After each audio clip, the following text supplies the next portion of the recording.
Bismillahirrahmanirrahim. Assalamualaikum warahmatullahi wabarakatuh. Alhamdulillah, salatu wassalamu ala rasulillah wa ala alihi wa ashabihi ajma'in, amma ba'du. Para pemirsa sekalian, pada kesempatan hari ini saya ingin mengajak para pemirsa sekalian untuk merenungi salah satu surah dalam Al-Quran, yaitu surah Al-Asr. Mari kita baca bersama-sama. A'udzubillahi minasyaitonirrajim. Bismillahirrahmanirrahim. Wal asri innal insana lafi khusrin illal ladzina amanu wa amilus solihati wa tawasaw bil haqqi wa tawasaw bis sabr. Para pemirsa sekalian, surah ini walaupun dianggap sebagai surah terpendek, tapi memiliki makna yang sangat mendalam, bahkan menjadi salah satu kunci dalam kehidupan kita di dunia ini. Wal asr, demi waktu. Para ulama mengatakan bahwa ketika Allah Subhanahu wa Ta'ala bersumpah dengan mengatasnamakan makhluknya, itu artinya bahwa sesuatu itu menjadi sangat penting dan harus menjadi perhatian utama kita. Dan siapa di antara kita yang tidak menganggap waktu itu penting? Tidak ada orang yang menganggap waktu itu tidak penting. Karena semua aktivitas kita itu pasti menggunakan waktu. Dan kalau kita tidak punya waktu lagi, artinya kita tidak hidup lagi di dunia ini. Karena waktu itu hanya bisa didapatkan di dunia. Orang yang tidak punya waktu artinya orang yang tidak punya kehidupan lagi di dunia ini. Oleh karena itu waktu menjadi sangat penting, dan Allah Subhanahu wa Ta'ala melalui surah ini memberikan peringatan kepada kita untuk kita selalu memperhatikan soal waktu. Wal asri innal insana lafi khusrin. Allah Subhanahu wa Ta'ala berfirman, sesungguhnya manusia itu, semua manusia pasti berada dalam keadaan rugi. Illa, kecuali alladzina amanu, kecuali orang-orang yang beriman, wa amilus solihati, dan orang-orang yang melakukan amal soleh, wa tawasaw bil haqqi, dan orang-orang yang selalu mengajak kepada kebenaran, mengajak kepada kebaikan, mengajak kepada tauhid, wa tawasaw bis sabri, dan kemudian saling menasihati untuk bersabar di dalam kebaikan dan dalam amal soleh. Nah, ayat ini menarik, pemirsa sekalian. Ayat ini menyatakan bahwa manusia itu secara alami, manusia itu pada dasarnya hidup di dunia ini dalam keadaan rugi. Tapi itu belum titik, itu belum selesai.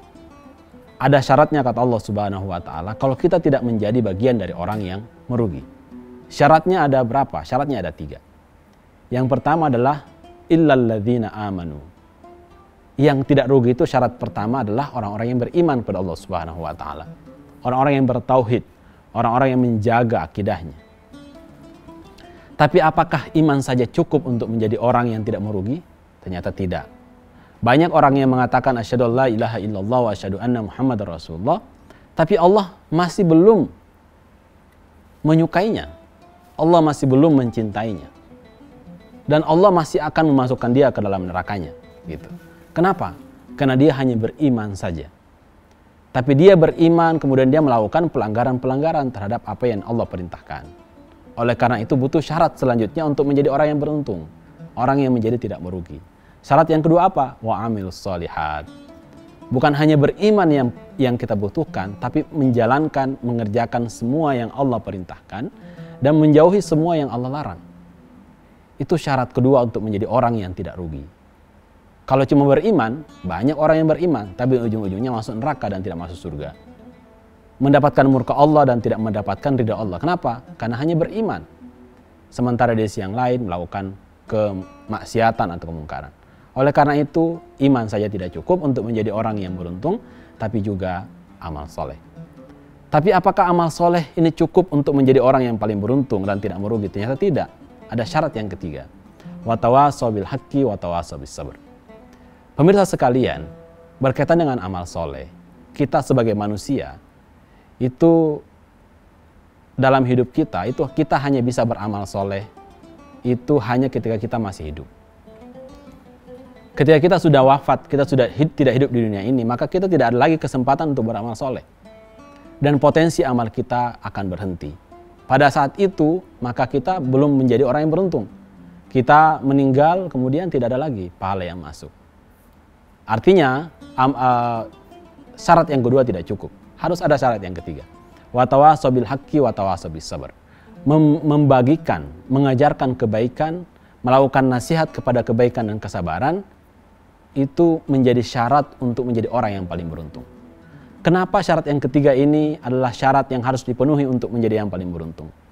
Karena pemirsa sekalian, sebagaimana sabda Rasulullah SAW, "Idza mata banu Adama inqata amaluhu illa bithalathin." Bahwasanya ketika anak Adam mati atau meninggal atau wafat, maka putus amalnya kecuali 3 perkara.